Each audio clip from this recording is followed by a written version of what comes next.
What's up, y'all? We are the Sober Boys. We're here to give you some sports podcasting. I am acclaimed sports writer Seth Jones, and with me is former All-American Chris Ochoa. Say hi, Chris. Howdy, guys. We're here to run through some of our favorite sports teams. We're going to go Cowboys, we're going to go Rangers, and we're going to go Mavericks. And we're going to go hard.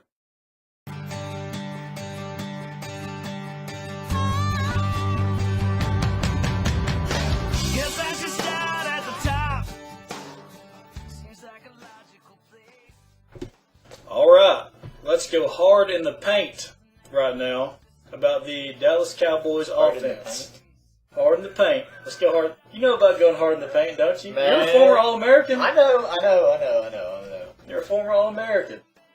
Man, Now, obviously, this Cowboys offense is going to be a ground and pound team, right? With that offensive line? I think it's going to be more like Get pounded offense? Hey, Dez, you just run 40 yards down the field and we'll throw it up. If you catch it, that's great. If you don't, we understand because you probably had like 7 guys on you anyway. But I imagine that Romo is probably going to have about 1.2 seconds every play this year to throw the ball and make a decision.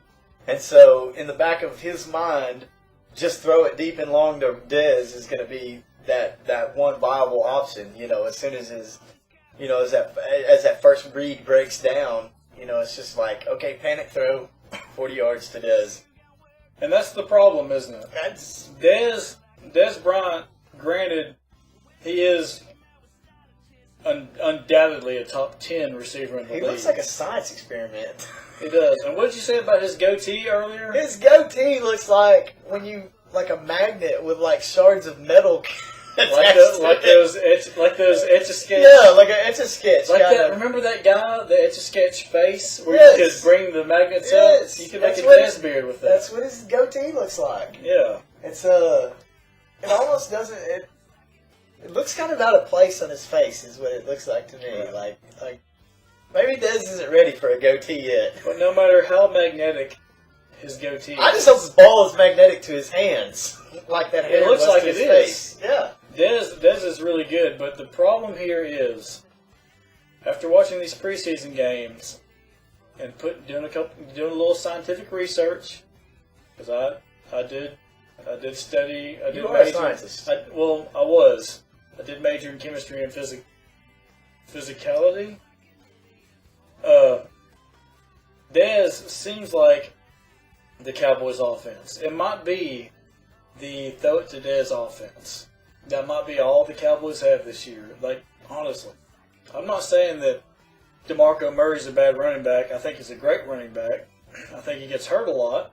I think his offensive line has trouble opening lanes for him to run through. I think DeMarco Murray is made of glass. He might be. And that just leads to more throw it to Dez plays. And what's the other problem here? It's one thing to be we've got to throw the ball offense. It's another thing to be we've got to throw the ball to this guy offense. Right.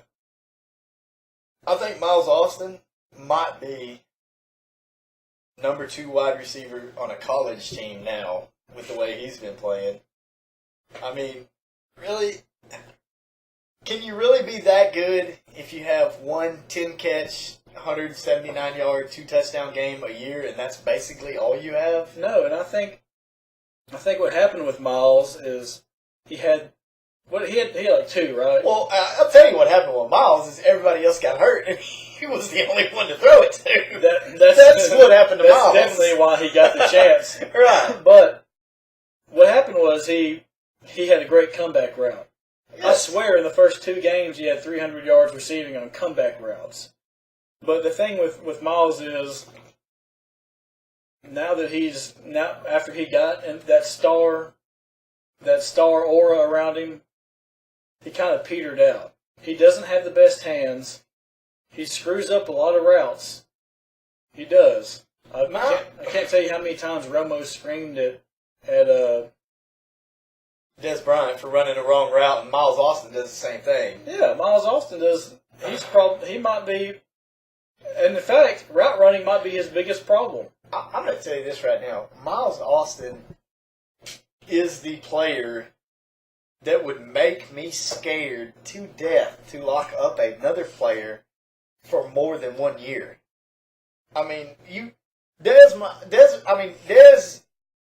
is the kind of player you look at him and you can tell 4 or 5 years down the road he's going to be a great player. Dez had some obvious Miles Austin signs. is that kind of guy where you're like, 4 or 5 years down the road, he might be a great player, but 4 or 5 years down the road, he might not even be in the damn league. Because, I mean, he's got those hamstrings that I swear to you are no better than a rubber band. I mean, they pop every time he takes. I mean, Dez clearly takes really good care of his body. And the fact that when he does get injured, he comes back really fast. But Miles, it just seems like just the slightest bit of injury just keeps him out for the whole year. And it might be something he can't help. And it might be. It might just, but that would terrify me if I'm Jerry Jones, that every time a player like Miles Austin, who's electric and makes really big plays like he does, would come to me and say, hey, Jerry, I really want to be a Dallas Cowboy and I'd like to play here for more than 1 or 2 years. I would kind of be like, man, I don't know. Well, it's kind of like when you got that girlfriend and you don't want to propose to her because you're really not sure if you want to marry her or not. That's how I am with Miles Austin. I'm really not sure I want him to be a Dallas Cowboy for the rest of his life. I kind of would like to enjoy him for this year, and if he does good, great, we'll think about bringing him back. But if not, let him go. Think about it this way. Imagine you are extremely unattractive, unathletic, and stupid. I know that's a stretch for you. Being a former All-American. Being a former All-American. With some great hair, I might add. I mean, this hair that I've got going on. Being a former All-American with flowing golden locks. Yes. That's hard for you to imagine. It is. Put yourself in a straight-up loser, traditional loser. No one's a loser. It's all perspective. But imagine yourself looking like DJ Qualls from Road Trip. Or Riff Raff. Or Riff Raff, the rapper. And all of a sudden, Kate Upton comes up to you and wants a date, and she ends up falling in love with you. Are you really going to go to some other girl and see if you have a shot with her? No, you're clinging. You're clinging to Kate Upton. Yeah. You pledged your life to her. Right. Maybe that's what Miles Austin did. I know that's what he did. Hey Jerry, just so you'll know, I've always been a huge Cowboys fan. You know. Yeah, but you've got to imagine yourself as being Kate Upton, and the fact that you're like, hey, I can do a lot better than this guy, and so in my mind, I've got to be thinking, man, isn't there better wide receivers out there than Miles Austin? Somebody who only gives me 2 or 3 really good games a year? Because I mean, virtually, I'm not gonna lie to you. I'm pretty sure that the stat sheet wants to call Miles Austin a ghost in 70% of the games every year. I mean, because he really is a ghost. He doesn't play in 70% of the games. And that's what I'm saying. I mean, but then you can't ignore Jason Witten. He has been the safety blanket. He's a very legitimate target, but here's the thing. You can go underneath with Witten all day. At some point, you've got to take a shot.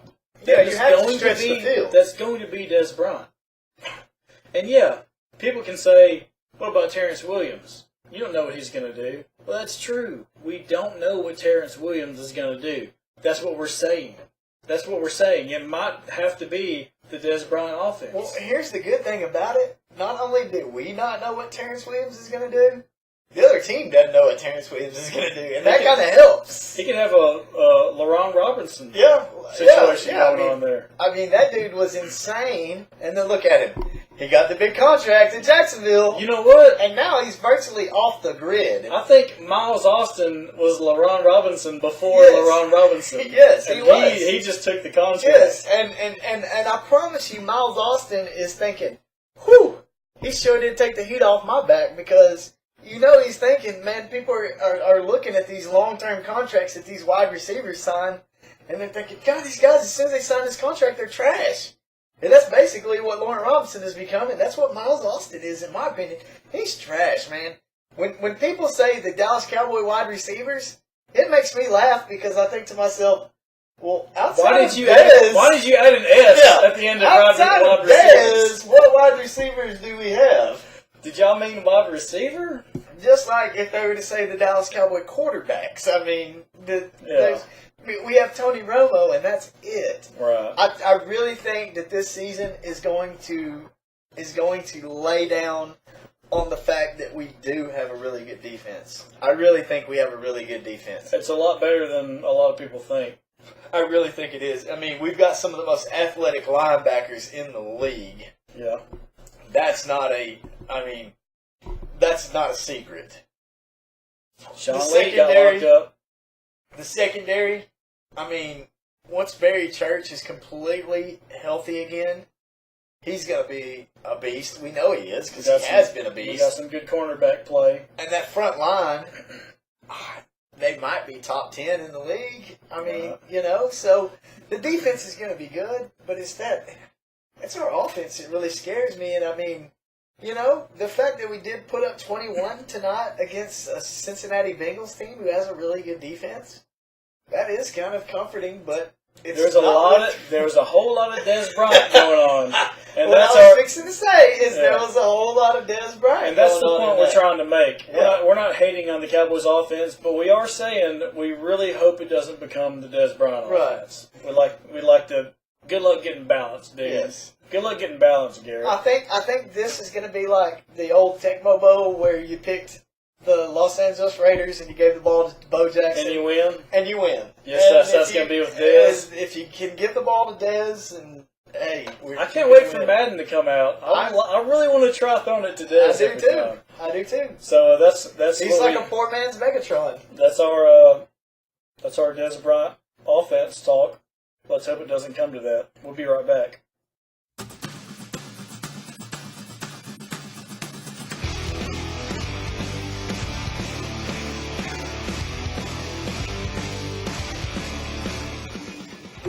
All right, the Sober Boys are back. We're going to talk about our favorite baseball team, the Texas Rangers. The Tejas Rangeros. Exactly. And we have one topic in particular that's weird. I think we can agree that it's weird. And it's very weird, and it made me laugh when you texted me the other day and said, "Dude, what do you think about Matt Garza just blowing his lid on bunts?" And it made me laugh because, I'm a former All-American. I've pitched a lot in my days, and that's the easiest play there is covering a bunt as a pitcher. I mean, you're 60 feet away. You're 60 feet away by the time you pitch the ball. You're roughly 52, 51 feet. Now, he bunts the ball maybe 14, 15, 16 feet from home plate. So you roughly have 30-something feet that you actually have to run and pick this ball up. Now, usually there's not a whole lot to think about. You're either shovel passing the ball to home for a play at the plate. It's very instinctual, right? Yes, or you immediately go to first. So when I see Matt Garza blow his lid on a bunt, it makes me think that he is a very lazy person. Now, listen, bunt rhymes with a lot of things. Yes. But lazy is not one of them. Right. But however, bunt does rhyme with a word that he proceeded to call Eric Sogard's wife. Yeah, that's another thing. Why did he make it so personal? I don't know. And those they did bunt 4 times in that game. And that's a very valid strategy. But it's like a strategy that you brought up the other day.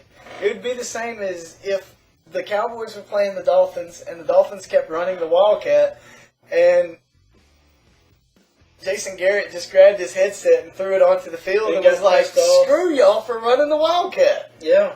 I mean, it's not their fault for finding a way to win. Right.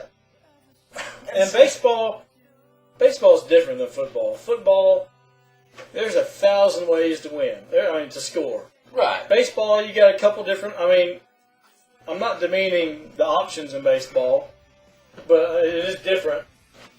But in baseball, you got small ball, and you got the big ball. You got the home run shots. You know, there's at least a 30% chance the other team is going to play small ball. Right? And I mean, basically, you know, when a team bunts, usually it's out of desperation. And what happens when you get really desperate? You usually fail.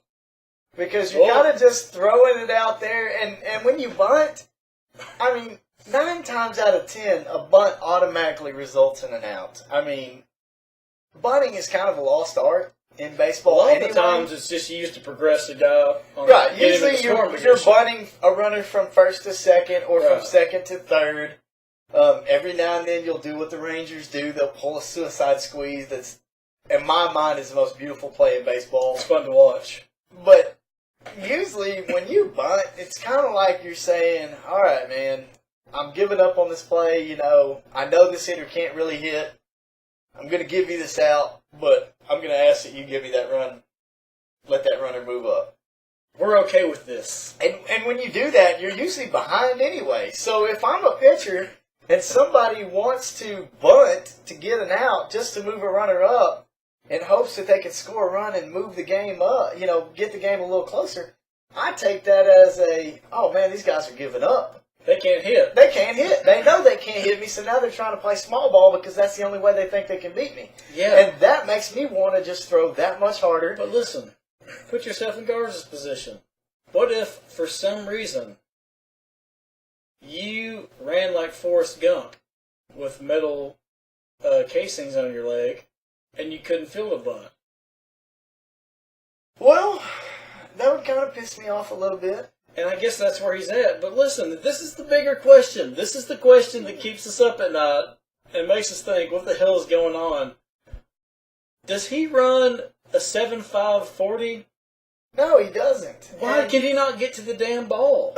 He doesn't, and what's even funnier about that is him getting mad at somebody bunting would be the same reason they would get mad at him throwing that nasty curveball he's got. Yeah, dude, it's the same It's concept. the same concept. Hey man, you know I can't hit that curveball good. I mean, so what is the batter supposed to do? Just chunk his bat out towards the pitcher's mound and be like, "Hey, dude, don't throw that curveball." Charge the mound because he swung at a curveball. Yeah, don't throw that curveball at me again, you jackass. I mean, so man, the Rangers are the only team I've ever rooted for. Major League Baseball, only one I'll ever root for. But I cannot support Matt Garza's frustrations against the bunt. I like Matt Garza's fireness. I love that. I like his intensity. I mean, dude, as a baseball guy, you know, I mean, dude, that's what really gets you fired up. I mean, a guy yelling and getting all fiery. You know, I mean, but what drives me nuts about it is it's just, I don't like players who show a lot of emotion. Because to me, that's showing the other team either your weakness or your strength. Yeah.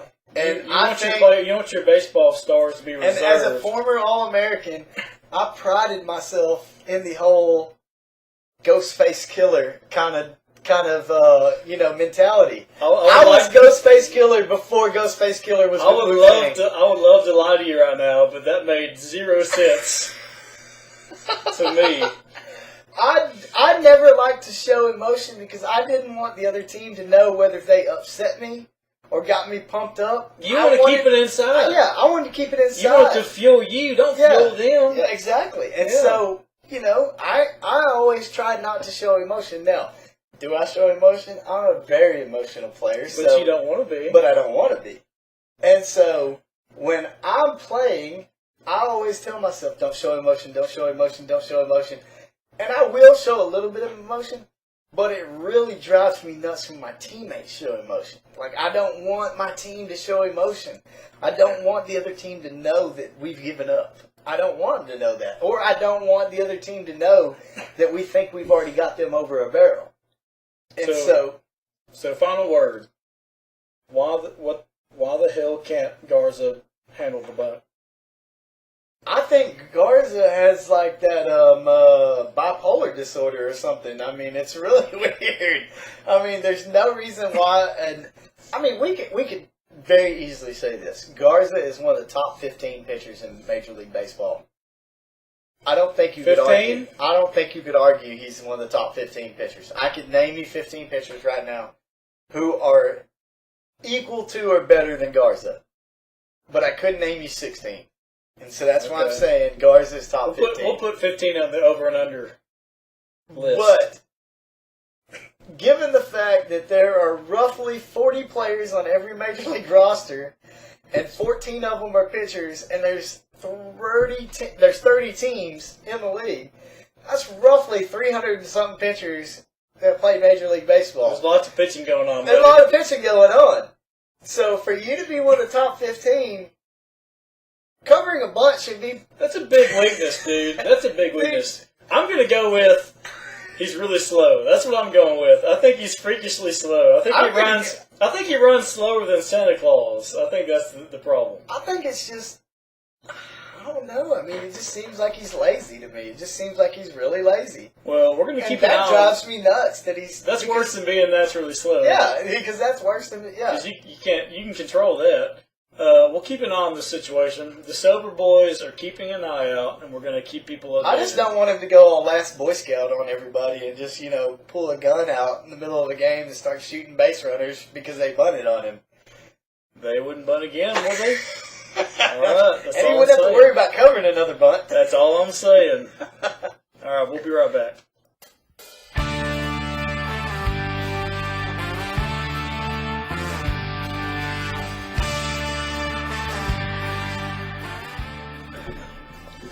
And the sober boys are back.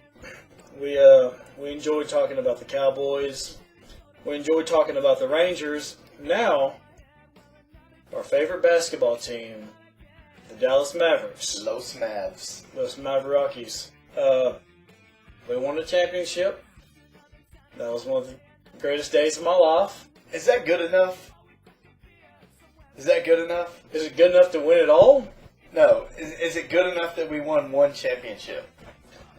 At the time it was. Well, yeah. Really, we're 2 years removed from that. Listen, I'm not one of those guys. I know a guy.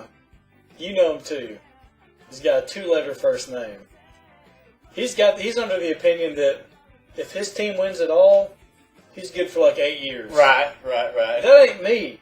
It should be noted, he's a Longhorn fan. Yes. So he's still really happy. Yes. But, even though after 7 years, he's still perfectly you can't fine. audit that national championship, but he's me, still happy with listen, me, I don't care if it is the Rangers, who have traditionally sucked. Right. I'm ready for them to go back. Right, yeah. Immediately. Right. And on the ticket, Corby Davidson, have you heard him talking about that? Yeah. He says, hey man, the Mavs won it. I'm good. For a while. Right.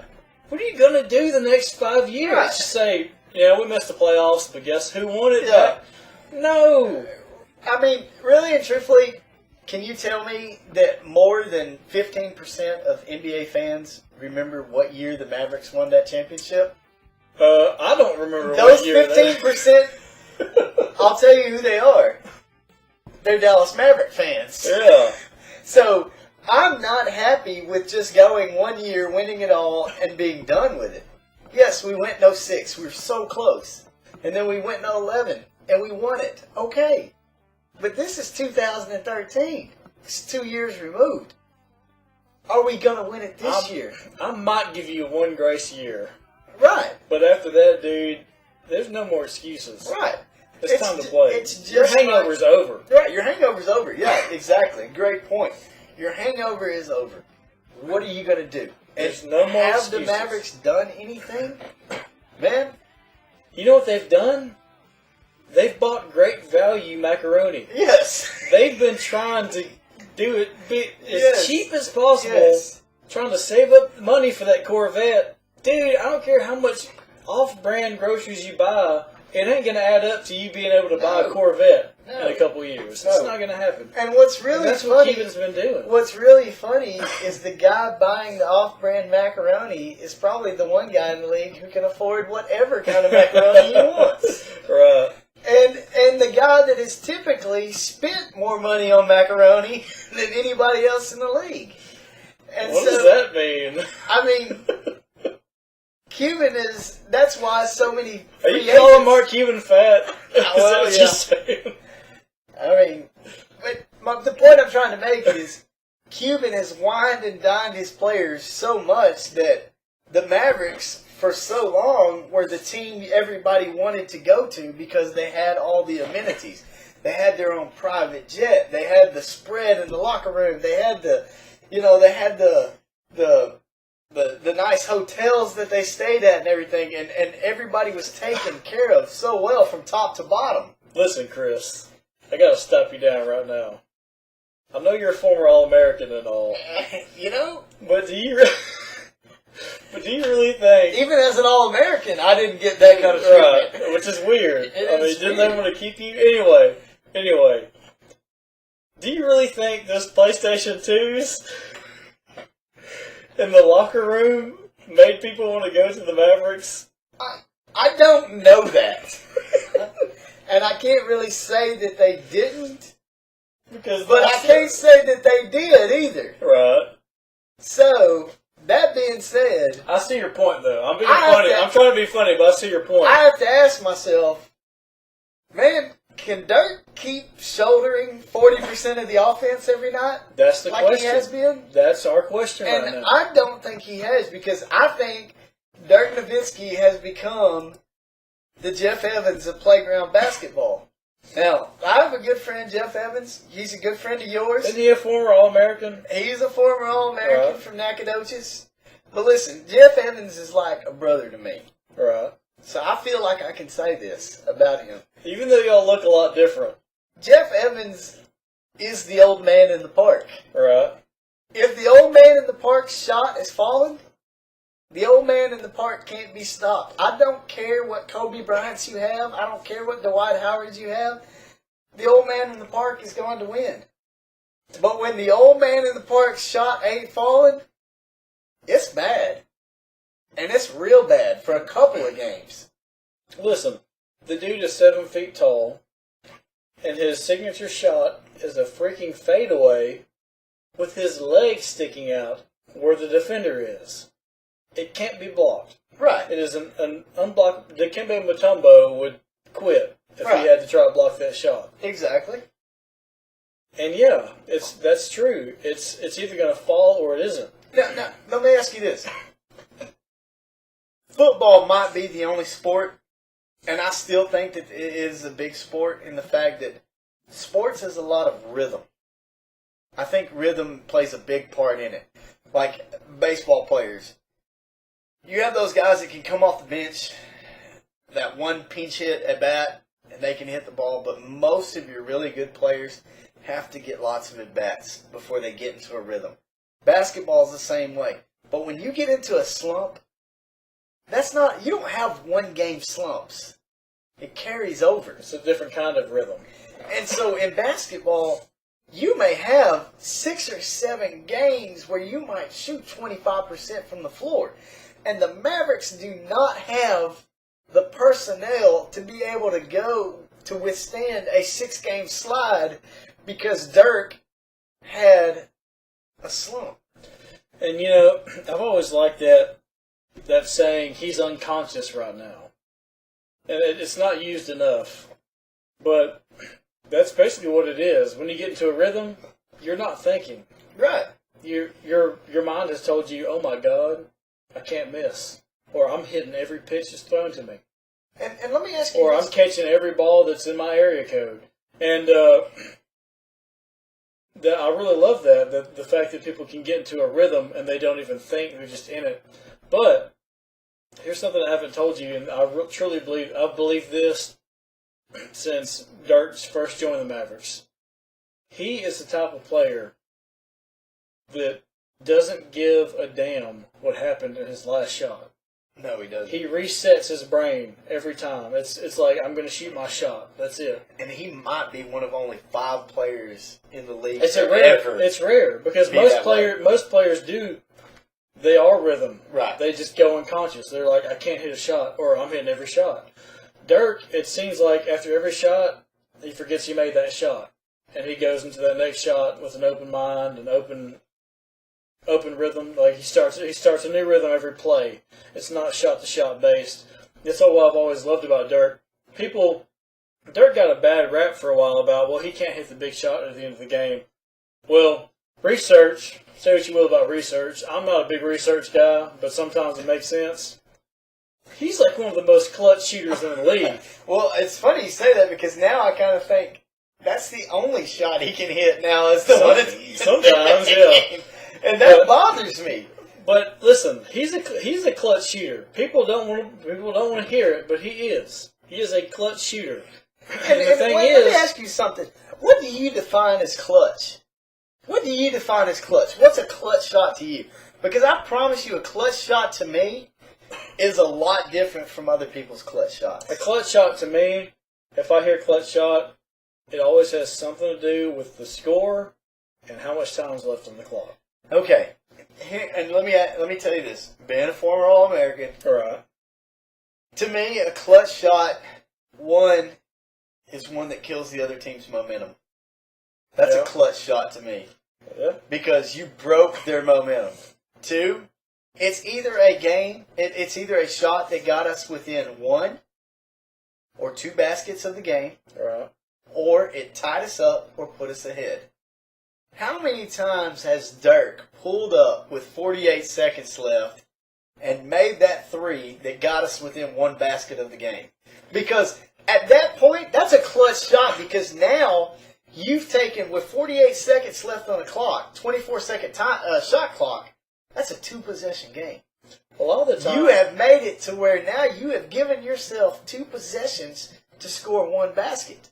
That's a clutch shot to me.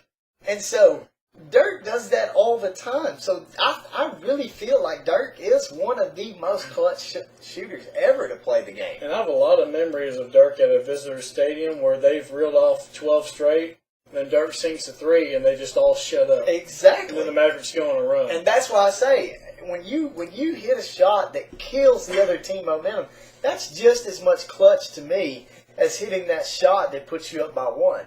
Because you've given your team a chance to get back in the game. Right. And so, but the thing that bothers me is Jose Calderon going to be able to get Dirk the ball? Now, I really love the fact that we got Devin Harris back. Because we know Devin Harris can drop 50 on the other team at any time. And that gives Dirk a chance to have a night off. Here's the thing. When Dirk is missing his shots, will Monte Ellis be able to score? Will Devin Harris be able to score? Will Vince Carter's old ass be able to score? Will Jay Crowder step up and score some points? That's the question. And what I don't like is, I don't like when our 38-year-old Vince Carter, and I'm not sure if he's 38 or not, I'm thinking he's 38, he's got to be at least 36. Yeah. When he's the most athletic player on the floor on any given night, that kind of bothers me. I don't really like for the oldest guy on our team to be the most athletic guy. Well, you know what? You know who our most athletic guy is going to be now? Shane Larkin. That's all he's got. Athleticism. He all he's got. But let me tell you, he might be 5 feet tall, but let me tell you something though. I really think that with Monte Ellis, Devin Harris, Vince Carter, Jose Calderon, I really like Dwayne Blair. I mean, the guy's got a lot of size on him. I mean, he's only 6'7", but he's got good size. He's something in the paint, like Monte Ellis. I mean, Shane Larkin, dude, this could be. I guarantee you, Sean Marion's going to save this our could ass be several the times. old Golden State Warriors team where we just run and gun and put up 130 on the board and just hope that the other team doesn't put up 131. There's a chance of that, but Rick Carlisle doesn't like that. And that's what I'm saying. But Rick Carlisle is one of the best coaches in the league. He's smart. And I think that if he realizes, oh my God, I got to score 130 a night, right, he'll figure out a way to score 130 a night. Rick Carlisle's really good at realizing it. Yes. And that's probably the best asset the coach can have. With that being said, I think that you may actually see Dirk on the floor less because Rick Carlisle knows Dirk's old ass isn't going to be able to run and gun like that. One thing is for sure, whether Dirk can be Dirk or not, other players have to step up. They have to. For us to get into the playoffs, first of all, and secondly, for us to do something in the playoffs. Did I not tell you at the beginning of last season? I know I sent you a text because I was sitting there. Me and T were watching the game. We were watching the Bobcats. We were watching the Mavericks play the Bobcats. And I said, man, this team really scares me. Because they're the type of team that's either going to score 130 every night or they're going to score 80 every night. And we can't win if we score 80. And that night we actually scored like 117, 118 points with I think it was 4 minutes left in the fourth quarter, and Carlisle just pulled everybody. And what's his name? Darren Collison was just out of this world. And that's what this team reminds me of. And at 80 points a night, this team can't win because they don't have any defensive stoppers. You've still got Matrix, but he's another year older. Yeah. And I'm sorry. I mean... Yeah, and he can't guard the other four guys. No, he can't. And so, when Dirk is essentially your best defender on the floor... No, don't say that. Don't say that. Well, I mean, look at it. You've got Monte Ellis. You've got Calderon. Who's the best defender out of those three? Dirk is the best defender out of those three. I don't even want to talk about it. So, that's what really bothers me. So, I guess what I'm trying to say is that I hope that somehow... David Stern lets us play with 5 basketballs so that we can put up as many shots as we can. Right. We might be banking on big offense. Yeah. We'll hit on the Mavericks again. We're really big Mavericks fans. Especially you being a former All-American. I mean, dude. You know, you love baseball and football and basketball, golf. Being an All-American. That's our Mavericks talk. We'll be right back.